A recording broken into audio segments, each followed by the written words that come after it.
Cuidei da minha esposa paralítica por 6 anos. 6 longos anos acordando antes do sol nascer, dormindo no sofá da sala, vivendo uma rotina de sacrifício e amor incondicional. Até que, numa manhã de quinta-feira, no Hospital São Lucas, aqui em São Paulo, o Dr. Henrique saiu da sala de exames com uma expressão que jamais vou esquecer. Ele se aproximou, olhou para os lados como se temesse ser ouvido e sussurrou bem baixo: "Senhor Silva, o senhor precisa chamar a polícia. Agora." Naquele momento, meu mundo começou a desmoronar. Mas eu ainda não sabia que a verdade seria muito pior do que qualquer pesadelo que eu pudesse imaginar. Mas antes de continuarmos, confira se você já está inscrito no canal e escreva nos comentários de onde você está assistindo este vídeo. Meu nome é Antônio Silva, tenho 62 anos e morei a vida inteira no bairro da Penha, zona leste de São Paulo. Sou aposentado da Companhia do Metropolitano. Trabalhei 35 anos como técnico de manutenção das composições do metrô. Nunca fui homem de muitas palavras. Sempre preferi resolver as coisas com as mãos, consertar o que estava quebrado. Quando minha esposa Solange sofreu o acidente, achei que conseguiria consertar também nossa vida. Me enganei completamente. Tudo começou numa tarde de março de 2017. Eu estava no trabalho, na oficina de manutenção da linha vermelha, quando recebi a ligação da Vera, irmã da Solange. A voz dela tremia tanto que mal conseguia entender. "Antônio, você precisa vir para o Hospital das Clínicas urgente. A Solange sofreu um acidente, foi atropelada na Avenida Paulista." Larguei tudo e corri. Peguei o primeiro metrô, desci na estação Clínicas, atravessei a rua sem nem olhar para os lados. Meu coração batia tão forte que parecia que ia explodir dentro do peito. Quando cheguei no pronto-socorro, encontrei a Vera no corredor, os olhos inchados de tanto chorar. "Como ela está?" Foi a primeira coisa que perguntei. Vera segurou minhas mãos com força. "Antônio, ela está viva, mas os médicos disseram que é grave. Muito grave. A medula espinal foi atingida." Senti minhas pernas fraquejarem. Medula espinal. Eu não entendia muito de medicina, mas sabia que isso era sério. Um enfermeiro me levou até a UTI. Através do vidro, vi minha Solange toda entubada, conectada em máquinas que apitavam sem parar. O doutor responsável pelo caso era um homem de uns 40 anos, cabelo grisalho nas têmporas, óculos de armação fina. Ele me chamou numa salinha reservada. "Senhor Silva, vou ser direto com o senhor, porque sei que o senhor prefere assim." Eu assenti, preparando meu coração para o que viria. Sua esposa sofreu um trauma grave na região torácica da coluna vertebral. O impacto do atropelamento causou uma fratura com compressão medular. Operamos por 6 horas, fizemos o que estava ao nosso alcance, mas infelizmente o prognóstico não é favorável. "O que isso significa, doutor?" Minha voz saiu rouca, embargada. Ele respirou fundo antes de continuar. "Significa que sua esposa ficará paraplégica. Ela perdeu os movimentos da cintura para baixo. Não vai conseguir andar novamente. Com fisioterapia intensiva, talvez recupere alguma sensibilidade, mas a capacidade de locomoção é improvável." As palavras caíram sobre mim como uma bigorna. Minha Solange, que adorava dançar forró aos domingos, que subia e descia as escadarias do bairro sem cansar, agora presa numa cadeira de rodas para o resto da vida. Passei 3 dias dormindo numa cadeira desconfortável na sala de espera. Não conseguia ir para casa, deixar ela sozinha ali. Quando finalmente permitiram que eu entrasse na UTI, segurei a mão dela com cuidado, como se ela fosse quebrar. "Oi, meu amor, eu tô aqui. Você não tá sozinha." Ela estava sedada, não podia responder, mas eu jurava que ela apertou minha mão levemente. Talvez fosse só minha imaginação desesperada querendo acreditar em alguma conexão. 2 semanas depois, transferiram a Solange para um quarto comum. Ela já estava consciente, mas o olhar dela tinha mudado. Não tinha mais aquele brilho de antes. Era um olhar vazio, perdido, assustado. O médico explicou que ela conseguia mexer os braços, a cabeça, o tronco, mas da cintura para baixo nada respondia. Absolutamente nada. Fizeram vários testes, Espetaram as pernas dela com agulhas, aplicaram estímulos elétricos. Nenhuma reação. A Solange chorava em silêncio durante os exames, e eu me sentia o homem mais inútil do mundo por não conseguir fazer nada para aliviar o sofrimento dela. Depois de um mês internada, chegou o dia de levar a Solange para casa. A assistente social do hospital me explicou tudo o que precisaria: cadeira de rodas, barras de apoio no banheiro, uma cama hospitalar, fraldas geriátricas, remédios controlados. A lista era enorme e cara. Minha aposentadoria do metrô era razoável, mas aquilo tudo ia apertar o orçamento. A Vera se ofereceu para ajudar financeiramente. Antônio, ela é minha irmã. Vou contribuir com o que puder. Agradeci, mas tinha um orgulho bobo que não me deixava aceitar dinheiro dos outros facilmente. Transformei nossa sala em quarto. Vendi o sofá velho, a estante da televisão, e montei um espaço todo adaptado para ela. A cama hospitalar ficou no centro, com espaço suficiente para os dois lados para facilitar os cuidados. Instalei uma televisão pequena na parede, na altura perfeita para ela assistir deitada. Coloquei uma mesinha ao lado com os remédios organizados em caixinhas separadas por horário. Cada detalhe foi pensado para tornar a vida dela mais confortável possível. A primeira noite em casa foi a mais difícil. Solange chorou tanto que fiquei sem saber o que fazer. Por que eu, Antônio? Por que isso aconteceu comigo? Ela repetia isso entre soluços. Segurei a mão dela, tentei ser forte, mas por dentro estava despedaçado também. Não sei, meu amor. Às vezes a vida é injusta, mas eu tô aqui, vou cuidar de você. Não importa quanto tempo leve, a gente vai enfrentar isso juntos. Ela me olhou com aqueles olhos castanhos cheios de lágrimas e sussurrou: Eu não quero ser um fardo para você. Você nunca foi e nunca vai ser um fardo. Respondi com convicção, e era verdade. A Solange era minha companheira há 38 anos. Nos conhecemos quando eu tinha 24 e ela 22, num baile de carnaval no clube do bairro.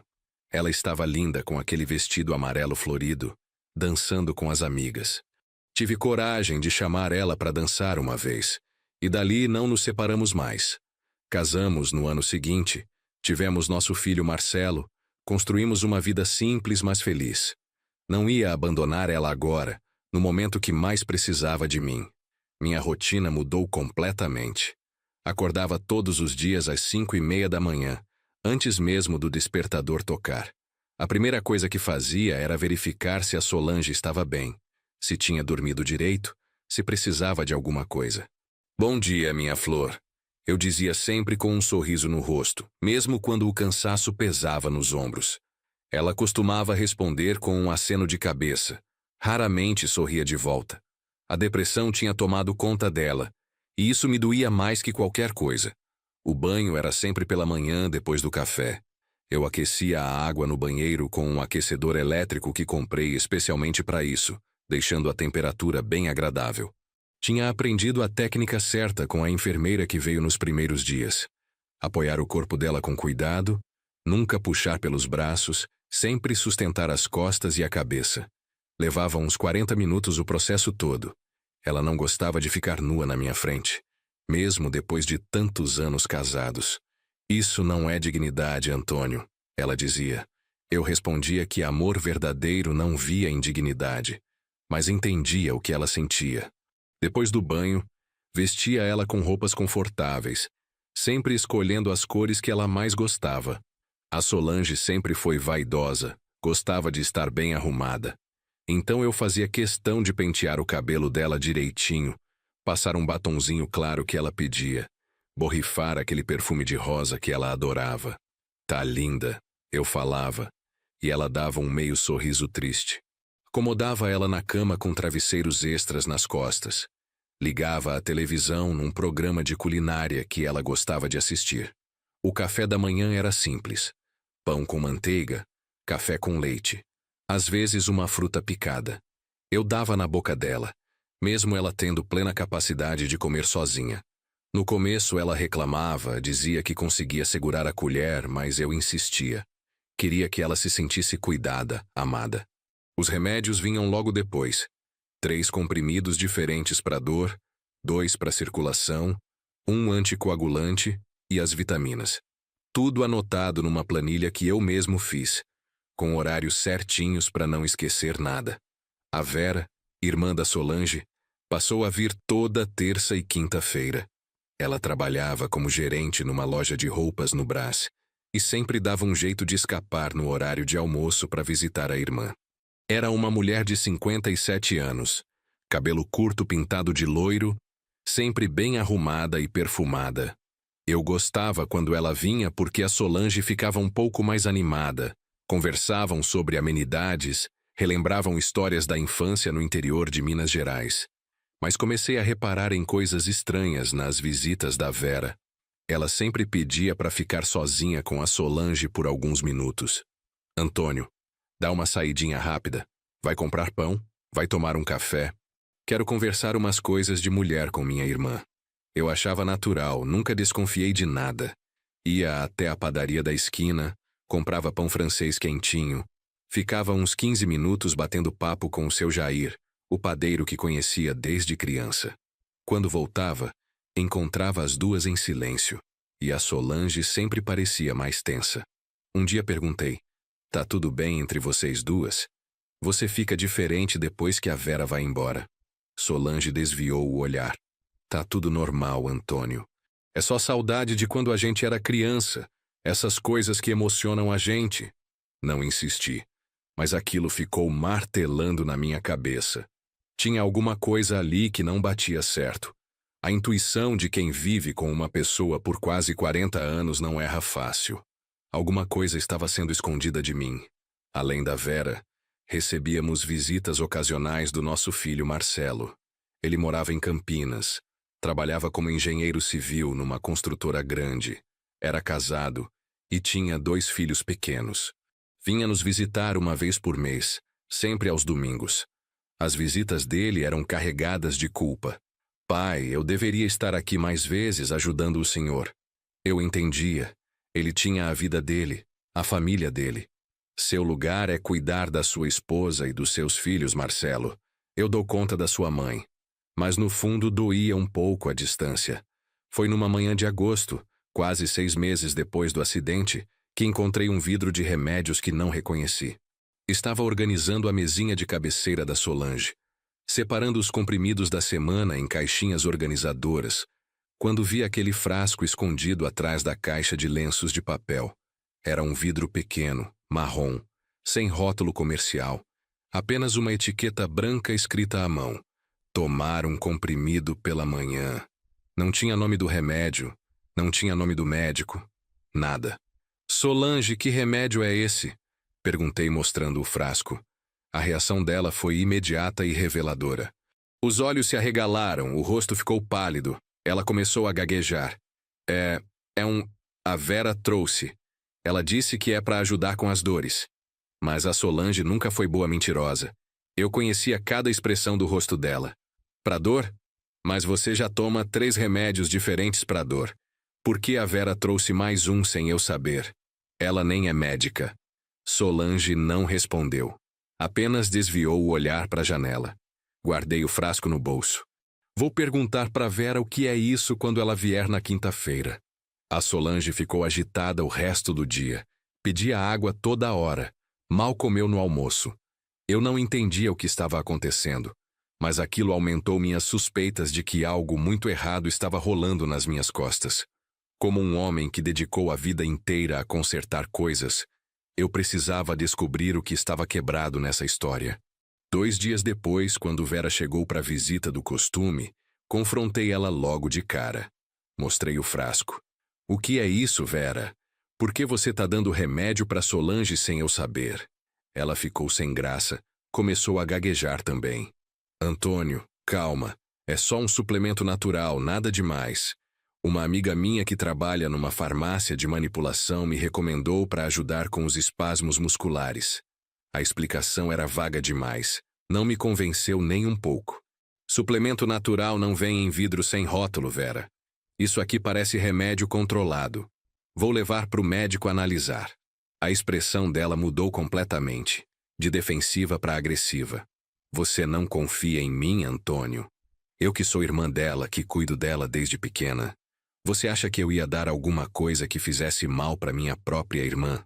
A voz dela subiu de tom, e pela primeira vez em todos aqueles meses, senti que havia uma hostilidade real direcionada a mim. Marquei uma consulta com o Dr. Henrique, o neurologista que acompanhava o caso da Solange desde o acidente. Ele atendia num consultório particular na Vila Mariana, um lugar pequeno, mas bem organizado, com diplomas nas paredes e uma secretária simpática. Levei o frasco misterioso comigo. A Solange não queria ir. Inventou 1000 desculpas. Antônio, não precisa me levar, tá tudo bem. Eu não preciso de consulta agora.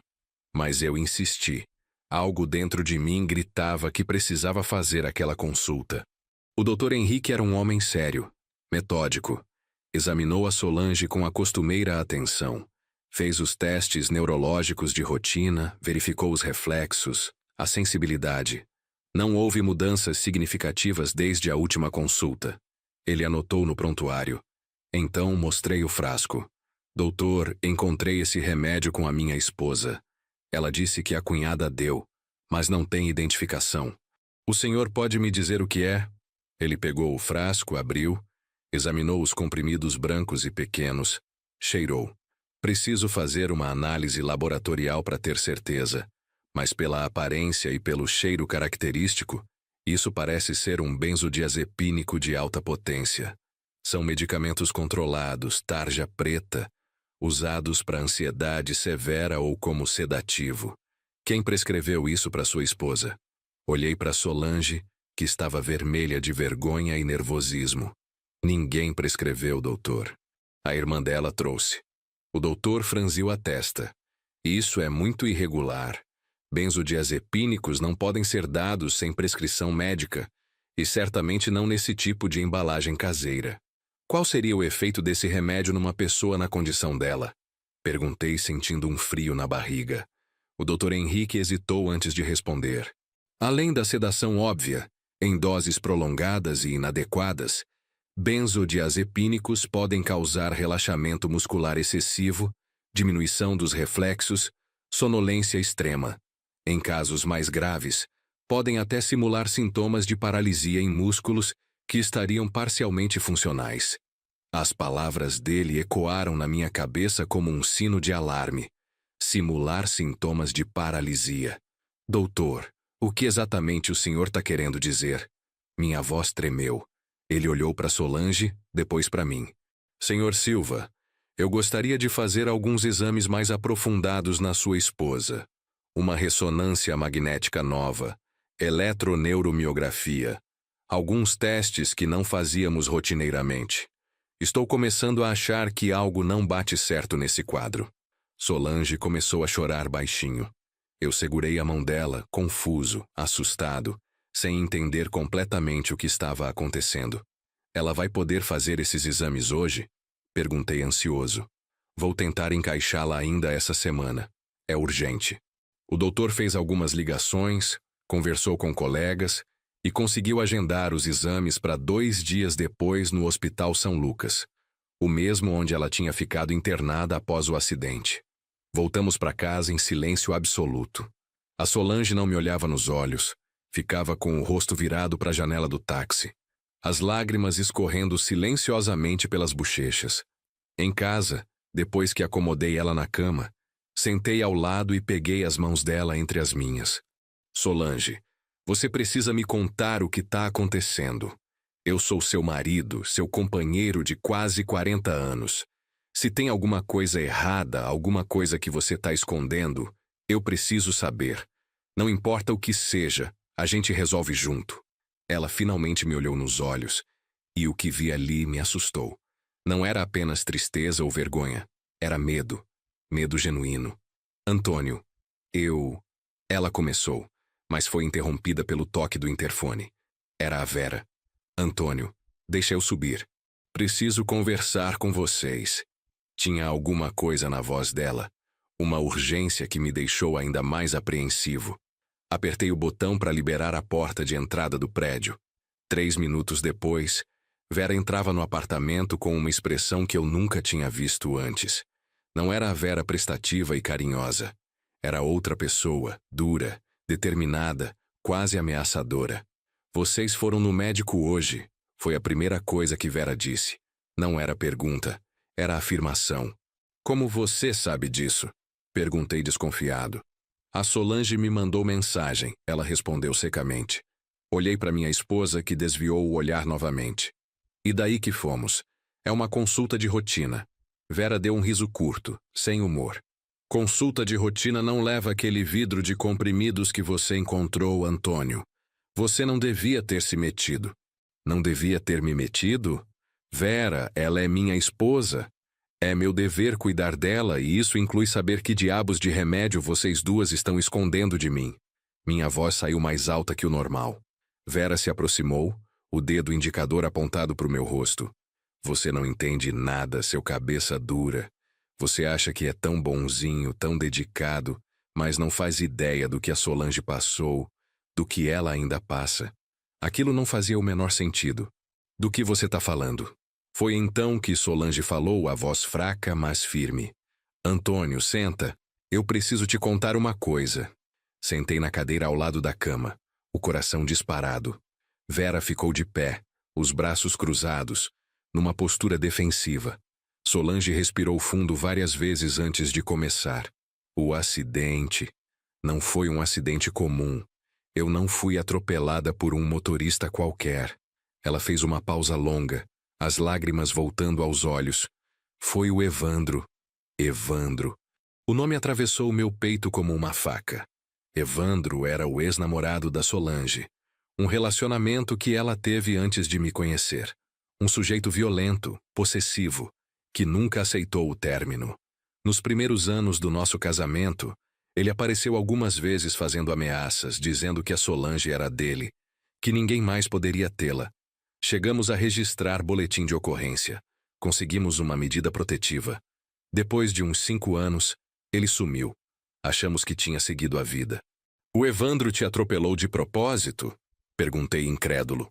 Solange assentiu. Ele me perseguia há meses antes do acidente. Eu não te contei porque não queria te preocupar. Você já tinha tanta coisa na cabeça com o trabalho. Ele me ligava de números diferentes, me mandava mensagens dizendo que ia me fazer pagar por ter escolhido você. Naquele dia, na Avenida Paulista, ele veio com o carro direto em cima de mim. Não teve freada, não teve nada. Foi proposital. Fiquei paralisado, processando aquela informação devastadora. Por que você não me contou? Por que a polícia não prendeu ele? Vera respondeu por ela. Porque ele fugiu, Antônio. No dia do acidente, ele bateu o carro na Solange e saiu em disparada. Ninguém conseguiu a placa, ninguém conseguiu identificar ele. A Solange estava inconsciente, não podia dar depoimento.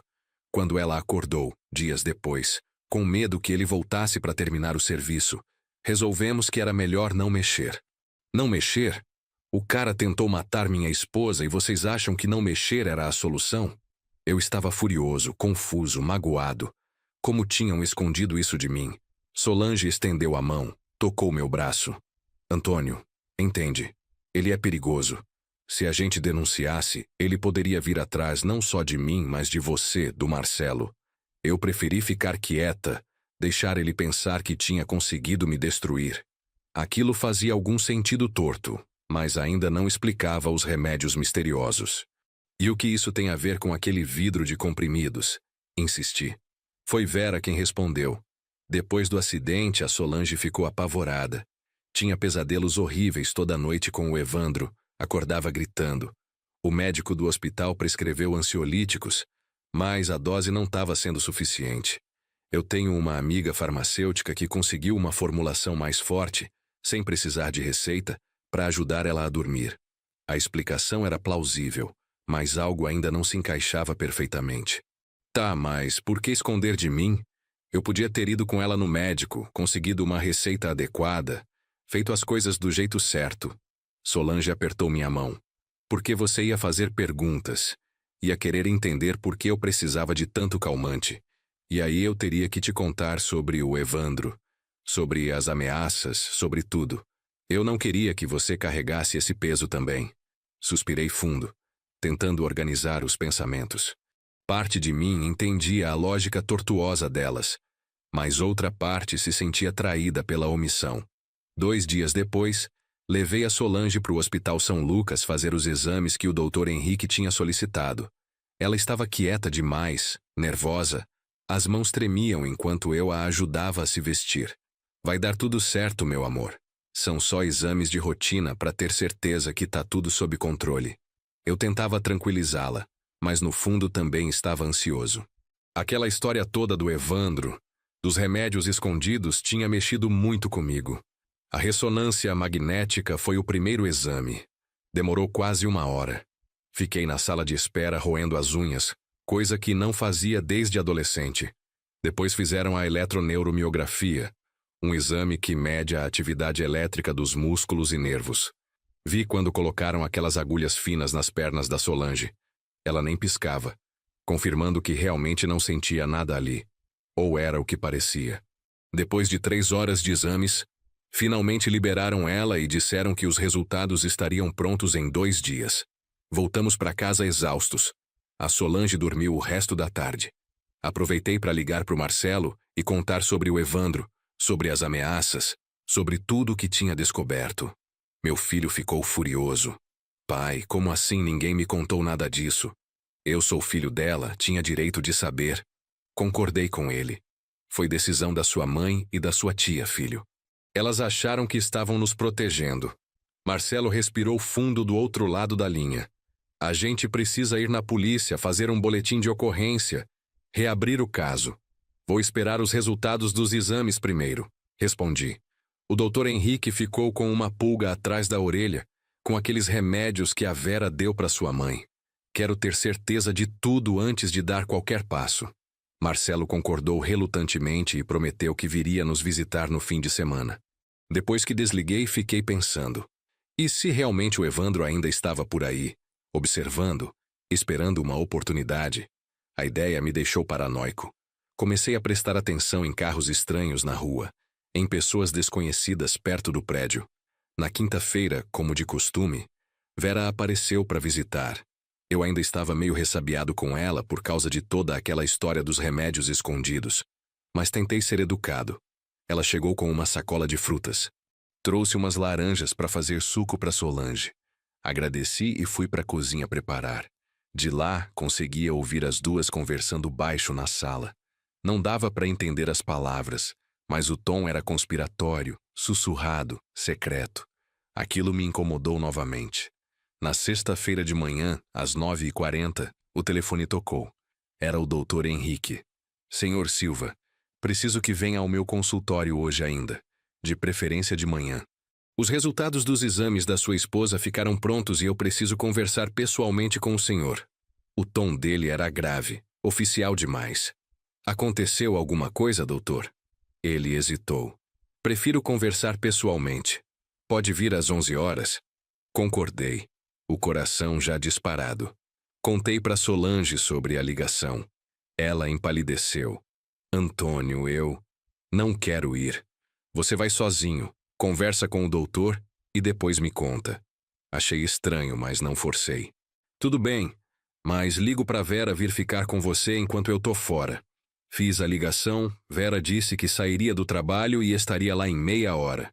Cheguei no consultório do Dr. Henrique 10 minutos adiantado.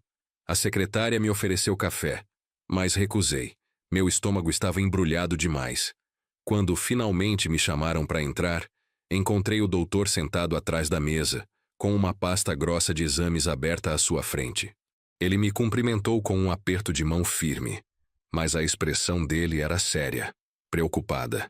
Senta, Antônio. Preciso te mostrar uma coisa. Ele colocou as imagens da ressonância magnética numa tela iluminada na parede. Apontou para a região da coluna vertebral da Solange. Olha aqui. Essa é a imagem atual, feita anteontem. E essa aqui. Ele colocou outra imagem ao lado. É a ressonância feita 6 meses atrás, logo depois do acidente. Eu olhei as duas, mas para mim eram apenas manchas cinzas e brancas sem muito sentido. O que eu devo ver, doutor? A lesão da medula espinal. Vê aqui na primeira imagem? Essa área escura, esse rompimento das fibras nervosas, Era o que causava a paralisia da sua esposa. Eu assenti. Mas olha na imagem nova. Ele apontou para o mesmo local. Eu forçava os olhos tentando ver a diferença. Não tem mais lesão, Antônio. A medula está intacta. Completamente intacta. As palavras dele levaram alguns segundos para processar no meu cérebro. Como assim intacta? O doutor se sentou novamente, juntou as mãos sobre a mesa. O que estou dizendo é que, neurologicamente, não existe razão física para sua esposa estar paraplégica. A lesão ou nunca foi tão grave quanto o diagnóstico inicial indicava, ou houve uma regeneração que é extremamente rara, quase impossível. Mas tem mais. Ele abriu outra parte da pasta. A eletroneuromiografia mostra atividade elétrica normal nos músculos das pernas dela. Os nervos estão conduzindo impulsos perfeitamente. Os músculos respondem aos estímulos. Senti como se o chão tivesse sumido debaixo dos meus pés. Mas ela não move as pernas, doutor, nem 1 milímetro. Em 6 meses, nunca vi ela mexer nada da cintura para baixo. O doutor Henrique me olhou diretamente nos olhos. Exatamente. E é por isso que pedi para você vir sozinho. Antônio, na minha avaliação profissional, sua esposa não está realmente paralisada. Ela pode estar simulando a paralisia, possivelmente sob efeito de medicamentos sedativos e relaxantes musculares que inibem os movimentos voluntários. Simulando. A palavra saiu da minha boca como se fosse algo obsceno, impossível. Doutor, por que ela faria isso? Por que alguém fingiria estar paralítico por 6 meses? O médico suspirou. Existem várias possibilidades. Trauma psicológico severo, transtorno conversivo onde a mente bloqueia os movimentos como defesa emocional, ou, em casos mais raros, manipulação deliberada por algum motivo que desconhecemos. E tem aquele vidro de remédios que você me trouxe. Mandei analisar. O doutor pegou um papel com o resultado da análise laboratorial. São benzodiazepínicos de alta potência combinados com relaxantes musculares prescritos normalmente para casos severos de espasticidade. Tomados regularmente, esses medicamentos podem sim deixar uma pessoa com dificuldade extrema de mover os membros, mesmo que neurologicamente ela esteja perfeita. É como se os músculos simplesmente não recebessem o comando do cérebro de forma efetiva. Minha cabeça estava girando. Então a Vera, a irmã dela, está drogando a Solange para manter ela paralisada? Parecia loucura falar aquilo em voz alta. O doutor ergueu as mãos. Eu não posso fazer essa acusação sem provas. O que estou dizendo é que os exames mostram que sua esposa tem condições físicas de caminhar, mas algo está impedindo isso. Pode ser psicológico, pode ser químico, pode ser uma combinação dos dois. Antônio, eu preciso que você chame a polícia. A polícia? Repeti como um idiota. Por quê? O doutor fechou a pasta com os exames. Porque se existe a possibilidade de que sua esposa esteja sendo medicada sem consentimento adequado, isso é crime. Se ela está sendo mantida numa condição de dependência de forma artificial, isso pode ser cárcere privado, maus tratos. E tem a questão do acidente. Você me contou que pode ter sido intencional. Tudo isso precisa ser investigado adequadamente. Saí do consultório em estado de choque. Sentei no banco da pracinha em frente ao prédio, tentando organizar os pensamentos. Solange podia andar. Talvez sempre pudesse. Os remédios da Vera estavam mantendo ela dopada, impossibilitada de se mover. Mas por quê? Qual seria a razão? Dinheiro? Eu não tinha dinheiro. Minha aposentadoria era modesta. A Solange recebia um auxílio por invalidez do INSS desde o acidente, mas não era uma fortuna. Não fazia sentido. Liguei para o Marcelo. Filho, preciso que você venha para São Paulo urgente. Algo muito grave está acontecendo. Expliquei resumidamente sobre os exames, sobre a conclusão do médico. Marcelo ficou em silêncio por longos segundos. Pai, eu vou pegar a estrada agora mesmo. Chego aí em 2 horas. Não faça nada até eu chegar. E não deixe a tia Vera sozinha com a mãe. O tom dele era de comando, de alguém acostumado a tomar decisões rápidas. Agradeci e desliguei. Quando cheguei em casa, Encontrei Vera saindo do prédio. Ela parecia nervosa, agitada. Antônio, a Solange está dormindo. Dei o remédio para a dor dela e ela apagou. Imediatamente liguei o alerta. Que remédio, Vera? Ela gaguejou. O de sempre, aquele para espasmos musculares. Entrei correndo no apartamento, deixando ela na calçada. Fui direto para o quarto improvisado na sala. A Solange estava na cama, profundamente adormecida, respiração lenta, quase não respondia quando eu chacoalhei ela levemente. Na mesinha ao lado vi o vidro aberto. Contei os comprimidos, faltavam 2. Ela tinha tomado 2 daqueles remédios fortíssimos. Peguei meu celular e liguei para o Dr. Henrique. Doutor, minha esposa tomou 2 comprimidos daquele remédio que analisamos. Ela está muito sedada. O que eu faço? A voz dele ficou alarmada. 2 comprimidos? Antônio, a dose máxima é meio comprimido por dia. 2 podem causar depressão respiratória. Você precisa levá-la para o hospital agora. Liguei imediatamente para o SAMU. Expliquei a situação, deram prioridade máxima. A ambulância chegou em 12 minutos. Os paramédicos entraram, avaliaram os sinais vitais da Solange. A saturação de oxigênio estava baixa. Colocaram uma máscara de oxigênio nela. A transferiram para a maca. O senhor vem com a gente? O paramédico perguntou. Vou sim.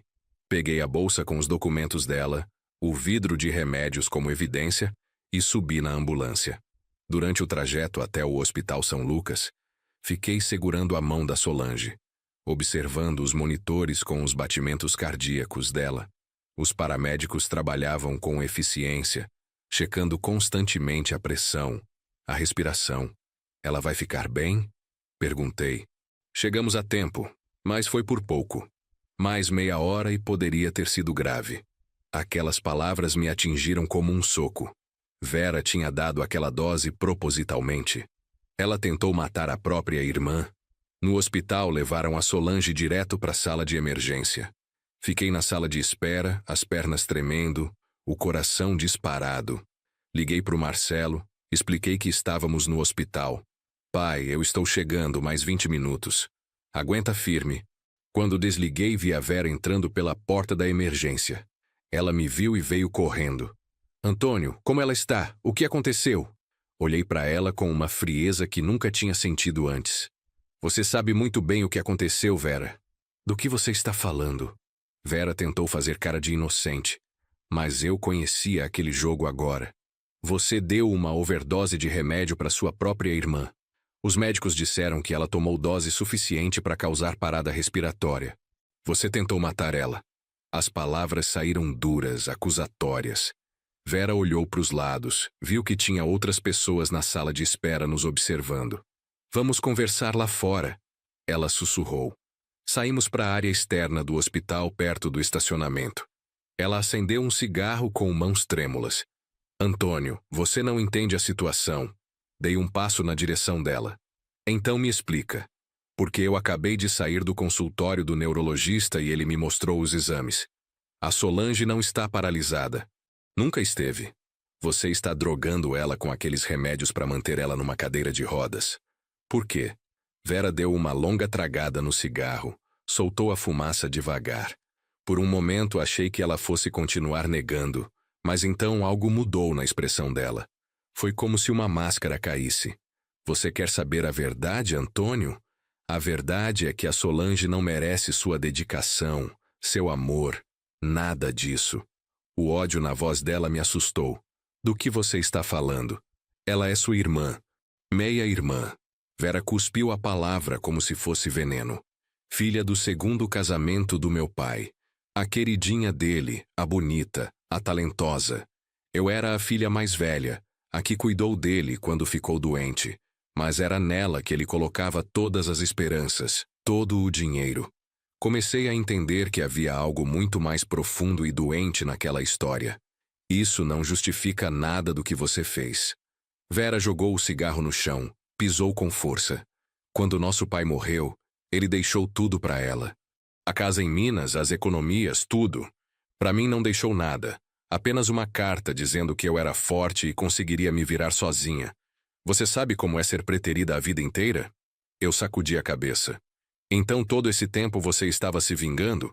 Mantendo ela dopada, dependente, destruindo a vida dela por causa de herança? Não é só isso. Vera continuou, agora parecendo querer desabafar tudo. A Solange sempre teve tudo. Beleza, talento, você. Mesmo quando ela estava paralisada, continuava tendo você. Esse marido perfeito que cuidava dela dia e noite.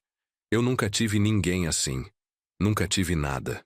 A lógica torta da inveja e do ressentimento finalmente se revelava completamente. Então você decidiu destruir a vida dela. Antes que Vera pudesse responder, Marcelo chegou correndo pelo estacionamento.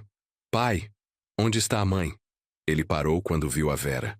A expressão dele mudou instantaneamente. O que ela está fazendo aqui? Expliquei rapidamente a situação. Marcelo ficou vermelho de raiva. Você fez o que com minha mãe? Ele deu um passo ameaçador na direção da Vera. Segurei o braço dele. Calma, filho. Deixa a justiça resolver isso. Um médico saiu pela porta da emergência e nos chamou. Familiares da senhora Solange Silva. Corremos até ele. Como ela está, doutor? Minha voz tremia. Estabilizada. Fizemos lavagem gástrica, administramos o antídoto, ela está respondendo bem. Mas preciso conversar com vocês sobre algo que descobrimos. Ele olhou especificamente para mim. O senhor é o marido? Confirmei. Pode vir comigo, por favor? E o senhor também. Ele acenou para o Marcelo. Entramos numa salinha reservada. O médico, um homem jovem de uns 35 anos, fechou a porta atrás de nós. Enquanto fazíamos os procedimentos de emergência, realizamos alguns exames complementares. Sua esposa está consciente agora e pediu para falar com o senhor. Mas antes disso, preciso informá-lo de algo importante. Ele abriu uma pasta. Os exames neurológicos que fizemos aqui confirmam o que deve estar no prontuário dela. Não há lesão medular. Sua esposa tem plena capacidade de locomoção.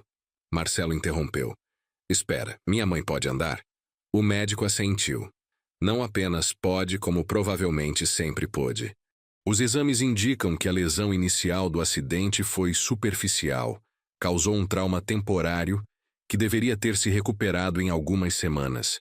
O que manteve ela imobilizada foi uma combinação de medicação inadequada e, me perdoem a franqueza, uma escolha dela de não se mover. Aquilo soou ainda mais chocante ouvindo de outro médico. Por que ela faria isso? Marcelo perguntou a questão que martelava na minha cabeça. O médico hesitou. Isso ela precisa explicar pessoalmente. Mas posso dizer que, frequentemente, em casos de trauma severo, a mente encontra formas de se proteger que podem parecer irracionais.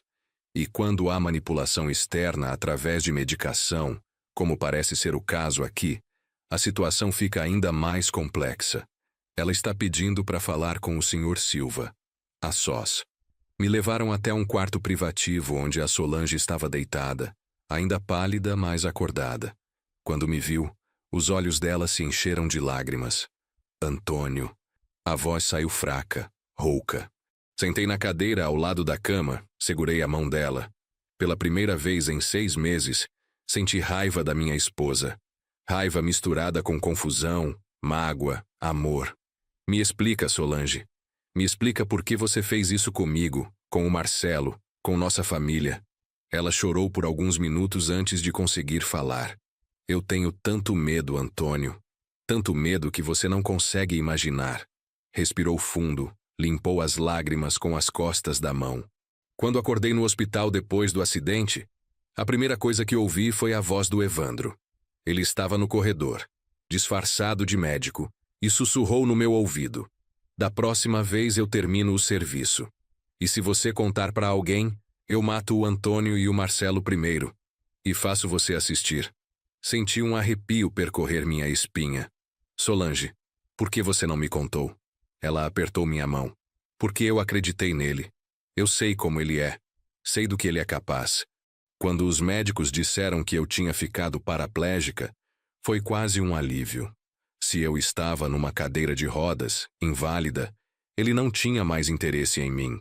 Eu não seria mais uma ameaça para o ego doente dele. Não seria mais a mulher que o rejeitou. Eu seria só uma coitada e talvez ele me deixasse em paz. Mas os exames mostram que você não estava realmente paralisada. Ela assentiu devagar. Eu sei. Nos primeiros dias eu realmente não conseguia mexer as pernas.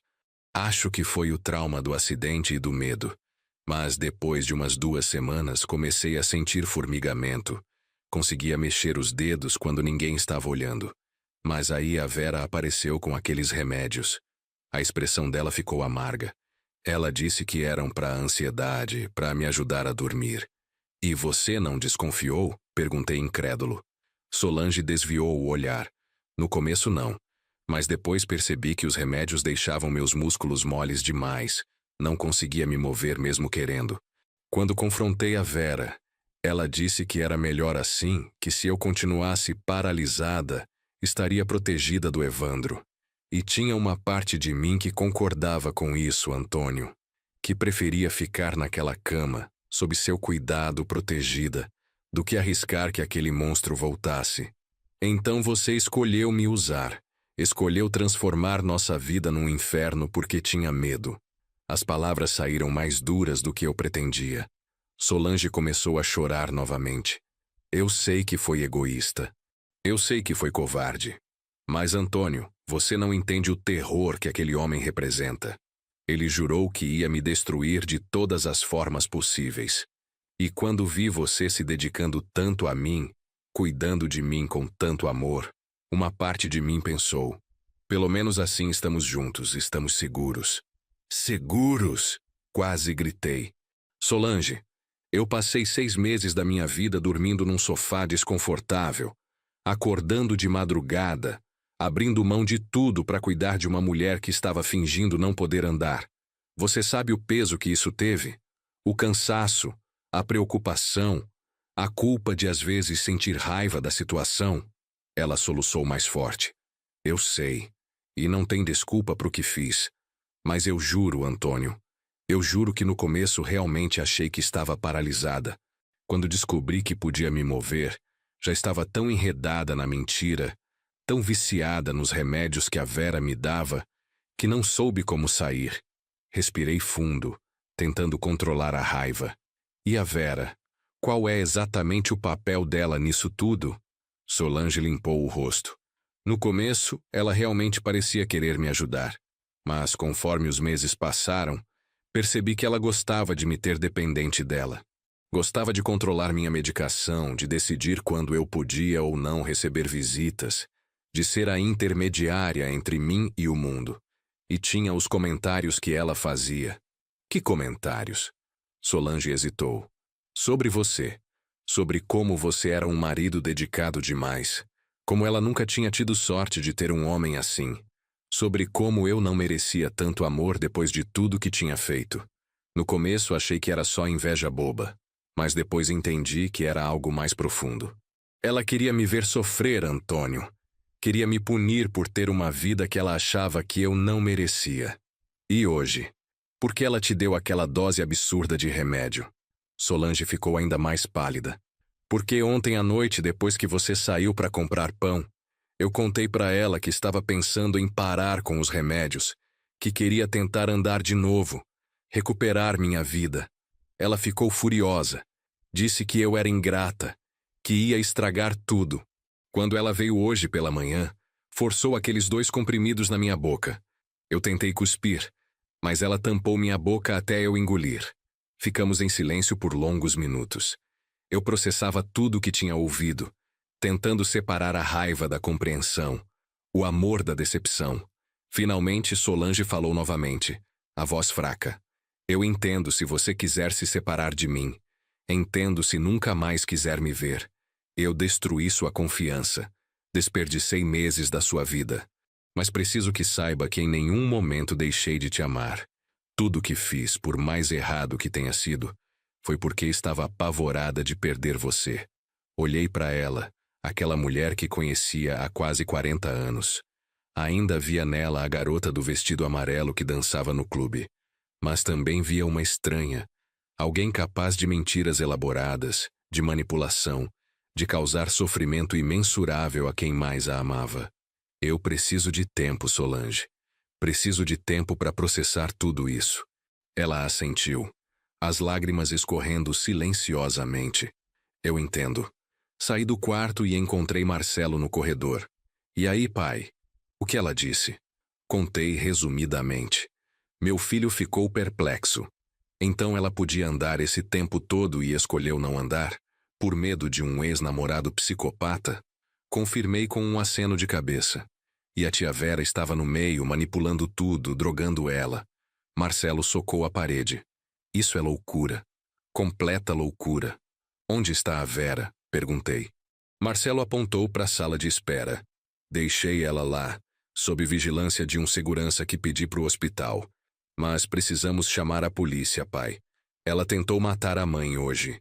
E essa história toda do Evandro, isso também precisa ser investigado. Concordei. Vou falar com o médico para ele acionar as autoridades. Isso aqui virou caso de polícia. O doutor Henrique chegou meia hora depois, assim que soube que a Solange tinha dado entrada no hospital. Expliquei tudo o que tinha descoberto. Ele balançou a cabeça, incrédulo. Em 25 anos de profissão, nunca vi um caso assim. Uma combinação de trauma psicológico, manipulação familiar e medicação inadequada. É quase uma trama de filme. Concordei amargamente. Mas é minha vida real, doutor. 2 investigadores da Polícia Civil chegaram por volta das 3 da tarde. Um homem e uma mulher, ambos na faixa dos 40 anos, com aquele ar cansado de quem já viu muita coisa. Me levaram para uma sala reservada e pediram que eu contasse tudo desde o início. Levei quase 1 hora narrando os últimos 6 meses. O acidente, os cuidados, os remédios misteriosos, a descoberta dos exames, a overdose daquele dia. A investigadora, que se apresentou como delegada Carla Mendes, tomava notas detalhadas.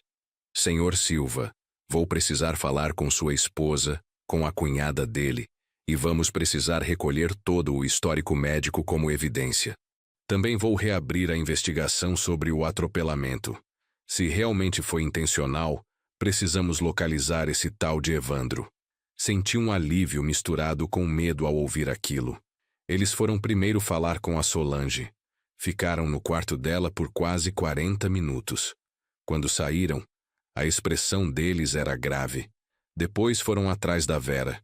Marcelo e eu acompanhamos. Quando viram os policiais, Vera tentou fugir. Literalmente se levantou e correu para o estacionamento.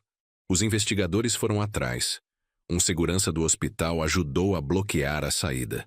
Vera foi contida, gritando, chorando, dizendo que não tinha feito nada de errado.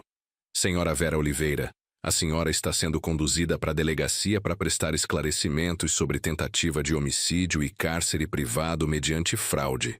A delegada Carla disse enquanto colocava algemas nela. Vera me olhou com ódio puro. Isso é culpa sua, Antônio. Você estragou tudo. A Solange estava melhor assim, dependente, protegida. Você não entende nada. Os gritos dela ecoavam pelo corredor do hospital enquanto era levada. Voltei para o quarto da Solange. Ela tinha ouvido os gritos da irmã. Ela realmente me odiava tanto assim? Perguntou com a voz quebrada. Sentei ao lado da cama. Acho que ela odiava a própria vida e projetava isso em você. Ficamos em silêncio. Depois de um tempo, Solange falou. Antônio, eu vou aprender a andar de novo. Vou fazer fisioterapia, vou me recuperar. Vou provar que mereço uma segunda chance. Nos dias seguintes, a polícia trabalhou intensamente no caso.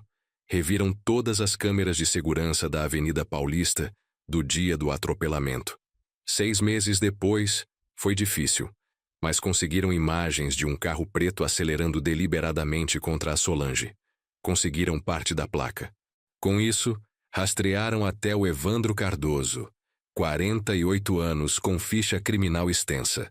Violência doméstica, ameaça, descumprimento de medida protetiva. A delegada Carla me chamou na delegacia para dar a notícia. Localizamos o Evandro. Ele está morando em Guarulhos trabalhando num ferro velho. Vamos fazer a prisão dele amanhã de manhã.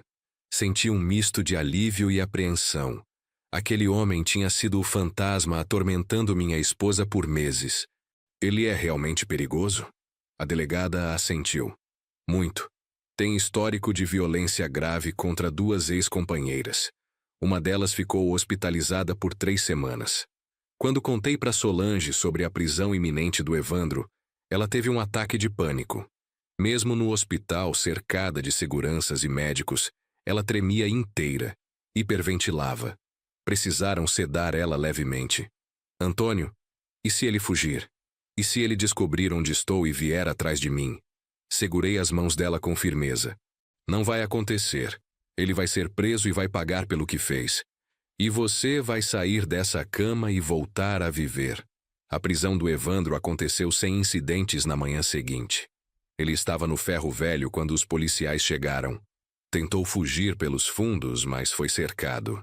Resistiu à prisão, precisaram de 3 policiais para imobilizá-lo. Na delegacia, diante das evidências e do depoimento da Solange, ele confessou. Ela merecia. Me fez de idiota, me trocou por aquele velho. Eu só queria que ela sentisse um pouco da dor que me causou. A confissão dele foi gravada, documentada. Seria usado como prova no processo. A delegada Carla me disse que ele provavelmente pegaria de 10 a 15 anos de prisão por tentativa de homicídio qualificado. E a Vera? Perguntei. O caso dela é mais complicado. Temos tentativa de homicídio pela overdose de hoje. Mas provar o resto vai ser difícil. Sua esposa está disposta a testemunhar contra a própria irmã?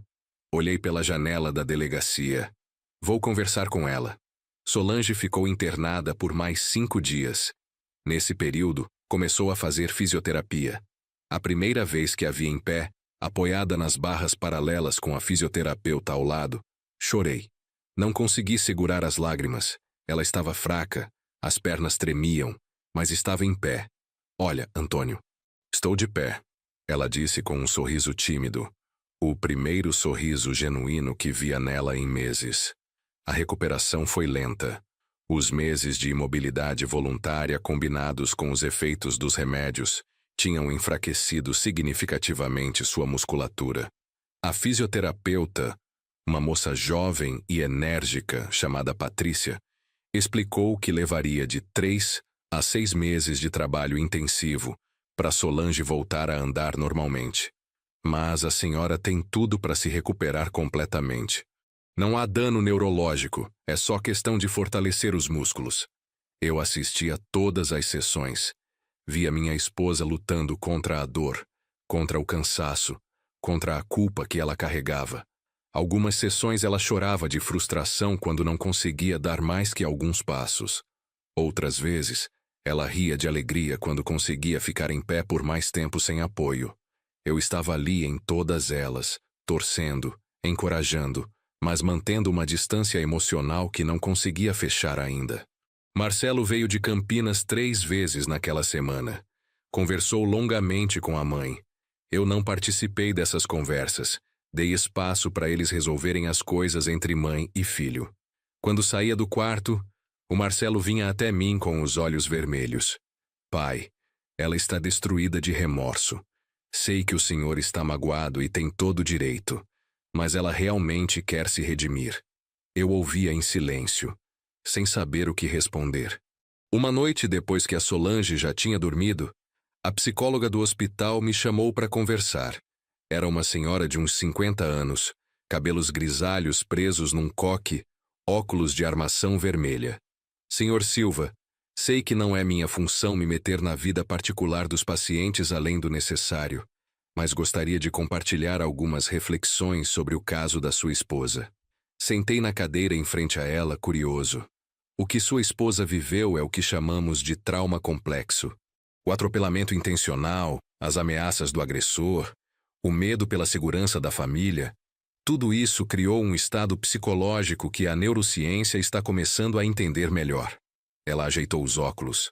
Quando uma pessoa passa por um trauma assim, especialmente com ameaças continuadas, o cérebro entra num modo de sobrevivência que pode parecer irracional para quem está de fora. A senhora está querendo me dizer que eu devia perdoar ela facilmente? Perguntei com uma pontada de irritação. A psicóloga balançou a cabeça. Não, senhor Silva. Não estou dizendo isso. O que ela fez causou dano real a você, a sua saúde mental, a confiança no relacionamento de vocês.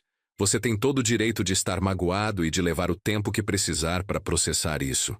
O que estou dizendo é que a situação é mais complexa do que simplesmente ela escolheu mentir. Ela continuou. Sua esposa estava sob efeito de medicação fortíssima, sob ameaça de morte, em estado de pânico constante. As decisões que ela tomou não foram racionais porque a parte racional do cérebro dela estava comprometida pelo trauma e pela química. Isso não a isenta de responsabilidade, mas contextualiza as ações dela. Suspirei fundo. Então, o que eu faço com isso? Como eu reconstruo confiança com uma pessoa que me enganou por 6 meses? Tempo e comunicação honesta, respondeu a psicóloga. Se você decidir tentar reconstruir o relacionamento, vai exigir terapia de casal, paciência e a disposição dela de fazer o trabalho emocional necessário. E também exige que você permita que suas feridas sejam ouvidas e validadas. Não é fácil e não é rápido, mas é possível se ambos quiserem. Agradeci pela conversa e saí dali com a cabeça ainda mais cheia de dúvidas. O caso da Vera foi a júri popular 3 meses depois. Nesse meio tempo, ela ficou presa preventivamente. A defesa dela tentou alegar que ela estava apenas ajudando a irmã, que os remédios eram receitados, que tudo foi um mal-entendido. Mas as provas eram contundentes. O laudo da overdose, a análise dos remédios sem prescrição adequada, o depoimento da Solange detalhando os meses de manipulação. Eu e Solange fomos intimados a depor. Foi a primeira vez que vi a Vera desde o dia da prisão. Ela estava magra, o cabelo desgrenhado, sem maquiagem. Quando me viu entrando no tribunal, gritou: "Antônio, por favor, fala para eles que eu só estava protegendo minha irmã. Você sabe que eu sempre cuidei dela." Os guardas precisaram contê-la. O juiz pediu ordem na sala. Meu depoimento durou 2 horas. Contei tudo desde o começo. O acidente, os cuidados, os remédios misteriosos, a descoberta da verdade. O promotor me perguntou: "Senhor Silva, em algum momento a Ré demonstrou preocupação genuína com o bem-estar da sua esposa?" Pensei cuidadosamente antes de responder. No começo, sim, mas conforme os meses passavam, percebi que o comportamento dela era mais de controle do que de cuidado. Quando foi a vez da Solange depor, ela subiu ao banco das testemunhas numa cadeira de rodas. Ainda não conseguia andar distâncias longas sozinha. O advogado de defesa tentou usar isso a favor da Vera. "Vossa Excelência, minha cliente nunca impediu que a irmã se recuperasse. Veja, a vítima ainda precisa de cadeira de rodas. Claramente havia e ainda há uma condição médica real." O promotor se levantou imediatamente. "Objeção. Os laudos médicos já comprovaram que a dependência da cadeira de rodas foi artificialmente prolongada pela medicação inadequada fornecida pela Ré." Solange prestou depoimento emocionante. Contou sobre os remédios forçados, sobre os comentários maldosos da irmã, sobre a overdose intencional. Minha irmã não estava me protegendo. Ela estava me punindo por ter uma vida que ela achava que eu não merecia. As palavras dela ecoaram pela sala. Vi alguns jurados limpando lágrimas discretamente. Vera gritou do banco dos réus: "Mentirosa, eu sempre cuidei de você. Sempre!" O juiz bateu o martelo pedindo silêncio. O júri deliberou por 6 horas. Quando voltaram com o veredito, meu coração batia descompassado. Quanto ao crime de tentativa de homicídio qualificado, o júri considera a Ré Vera Oliveira culpada. Solange apertou minha mão com força. Quanto ao crime de cárcere privado mediante fraude, o júri considera a Ré culpada. Vera desabou em lágrimas. A sentença foi de 12 anos de reclusão em regime fechado. Quando os guardas a levavam, ela gritou uma última vez: "Você vai me pagar por isso, Solange. Vou sair um dia e você vai me pagar." 2 meses após o julgamento da Vera, a Solange recebeu alta médica definitiva. Ela já conseguia andar com auxílio de uma bengala. Fazia fisioterapia 3 vezes por semana. Tomava apenas medicação básica prescrita adequadamente pelo Dr. Henrique. O dia de voltar para casa foi estranho. A sala ainda tinha a cama hospitalar montada, as barras de apoio, todo o aparato que tinha virado nossa rotina por 6 meses. Vou desmontar tudo isso, eu disse enquanto ajudava ela a entrar.